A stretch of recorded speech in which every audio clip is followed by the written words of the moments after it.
Hey y'all, so today I'm going to be showing you guys how I like to pre-part my hair whenever I'm doing knotless braids. Now this can apply if you're doing small knotless braids or big knotless braids. It really doesn't matter the size, it's just the technique that you use. So I'm going to show you guys exactly how I like to do it. Now, no matter what size I'm doing, I always like to start with 3 sections. I feel like it just makes it easier on me and it makes it easier to manage. Now, as you can see, I'm looking back and forth between my bathroom mirror and the mirror that I have set up behind me. I like for my parts to look good from all angles because sometimes when I look directly into the mirror, the part looks straight, but when I look at it from my mirror behind me, it's not straight. It's kind of curved. So you got to look at it from all angles if you want it to be as straight as possible. Now, I like to start with the front sections because I feel like I have the most energy when I'm first starting. And if anything's going to be messed up, I'd rather it be the back. So I like to start in the front just to make sure everything is as straight as I can get it. Now, that ear to ear part, I kind of use that as a guide. So I start from that part and go all the way down to the front of my face. Now, we're going to get rid of that line later, but I just like to use it to make sure everything is uniform in the front. And that's why I like to use guide points on my face. Like one side, I usually will start from my eyebrow, and the other side, make sure I start with my eyebrow as well. Now onto the back section. This is where a lot of people tend to give up when it comes to parting, but you really just have to take your time and try not to get frustrated because it is frustrating at first. The more you do it, the more you'll get used to it. So for this specific size of knotless braids, by the time I get to the top of my ear, I should have 2 rows of boxes. I like to do it that way because I want to make sure that the rest of my rows line up with the front of my hair. The parts that are below the ear have nothing to line up with, so I just like to do 2 right there, but everything after that, I like to make sure that it lines up with the rows in the front that I just created. And that's what I was talking about earlier when I was talking about getting rid of that line of demarcation, that ear to ear line that we created in the beginning. It's really just a guide for the front, but I don't want to see that line when I'm done braiding my hair. So I make sure that when I'm parting my hair in the back, I'm going to line up my row with the ones that are in the front. Now, one trick that I have learned is to make sure that your rat tail comb is parallel with the floor or with any counter space that's near you. I found that visualizing a straight line that way kind of helps me a little bit better in getting my parts straight as I can. And if you don't have the hand-eye coordination of moving your comb from one side to the other, just move your head. So keep your hand straight, keep the comb straight, and just stay still with your hand, but move your head in the direction that you want to part in. Now, the higher up that you go on your head, you are going to get a little bit of a curve. And I feel like, that's more natural anyway. So I do like to do a little bit of a curve when I'm coming around the sides of my head. This is where I start making the boxes of where my actual box braid or knotless braid is gonna go. And just like I was telling you guys with keeping your comb parallel with the floor, you just wanna make sure that your comb is as straight as possible.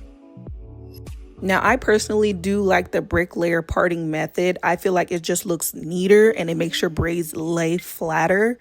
You just want to make sure that the separation between your 2 sections is right in the middle of the box braid below it. Basically, your braid will fall into the part that's under it, if that makes sense. Now, how I like to do it, I like to do a little rough draft type of part, and then I put a little bit of braid gel down the part that I just made, and then I like to straighten it up after. I just like to give myself an idea of where the part should go. After I know exactly where it's gonna go, then that's when I straighten it up. And as you can see now, we've pretty much gotten rid of that line of demarcation that we had in the beginning from ear to ear on the top of my head.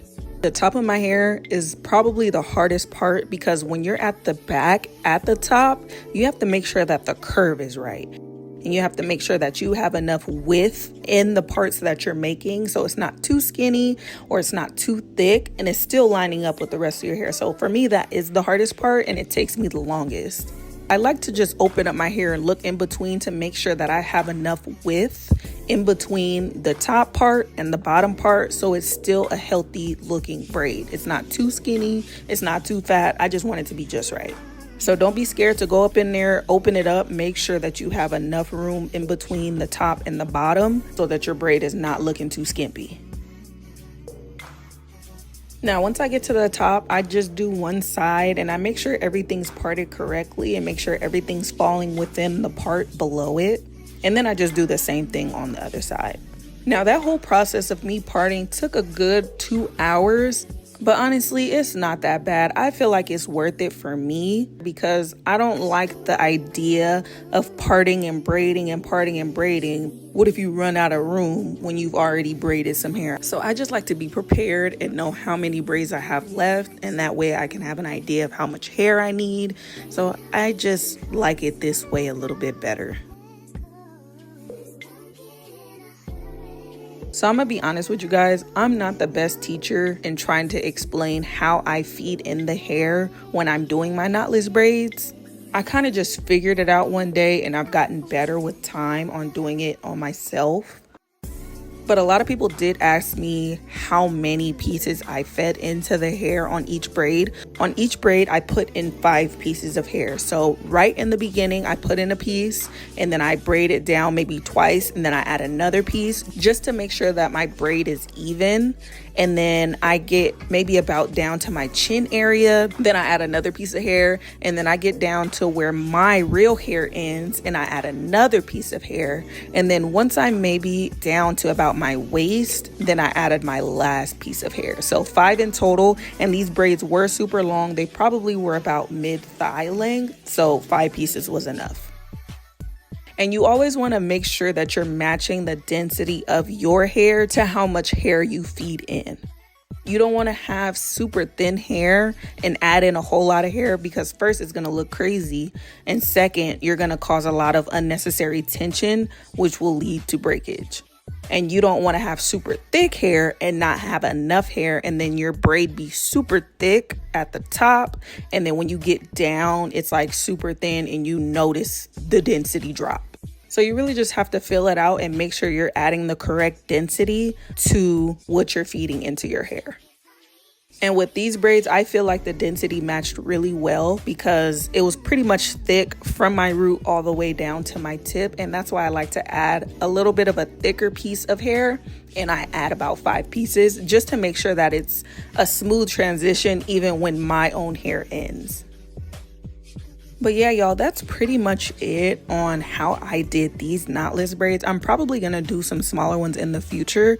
I just didn't have the energy to do it this time, but I definitely plan on doing some more. And I'm really going to try to see if I can do a tutorial on feeding in the hair while you're doing your knotless braids, because I feel like it's worth it for everybody to learn how to do their own braids. These prices are kind of crazy to try to get some braids done, so it's worth it to learn how to do your own. But yeah, y'all, that's it. If there's anything that you want me to go a little bit more in detail with, just let me know and I'll try my best to explain it as best as I can. But other than that, that's it. If you have any questions, let me know. Love you guys so much. Bye.